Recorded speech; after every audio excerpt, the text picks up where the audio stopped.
So this is historically black colleges and universities executive order, very important to all of us.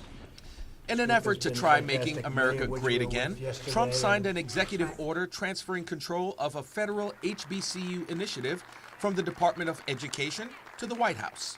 It seems like a lot of the HBCU presidents who attended that meeting some came away disappointed and thought that it was more symbolic than substance. Was it just a photo op, or is he seriously committed to helping HBCUs?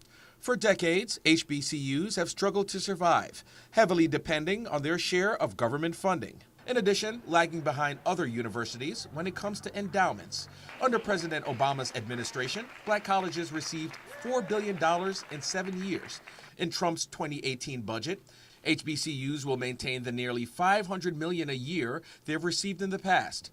Pastor of Light of the World Church in Sarasota, Kelvin Lumpkin, is a graduate of Bethune-Cookman University, one of 4 historically black colleges in the state of Florida, which includes Florida A&M, Florida Memorial, and Edward Waters in Jacksonville. He says Trump's move is an encouraging sign for the future, but has his doubts.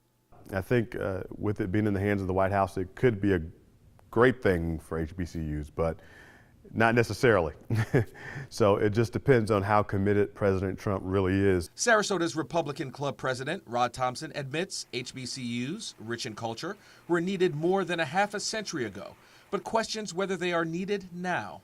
I mean, you take University of Florida or Florida State or my alma mater, Michigan State, you know, they're totally representative of the communities in the state, you know, as far as ethnic diversity, racial diversity. Lumpkin answers the question and says they are needed. For the collective self-esteem of African Americans, especially African American men, I think if for no other reason, HBCUs are still important. According to the National Center for Educational Statistics, enrollment in black colleges has increased from 276,000 in 2010 to 293,000 in 2015, an increase of 17,000 students in 15 years and rising.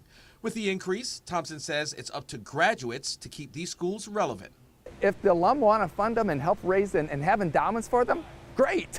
Free country, have at it. Lumpkin agrees, but says Trump needs to follow through with his promise. Quite frankly, I think those of us who are alumni got to do a better job. I don't know if we are as committed as we should be. Of course, we do need government help, but I also wonder if we don't need to take a look in the mirror and do better ourselves about supporting our institutions. It can't just be about going to homecoming. We need to start, you know, giving, systematically giving.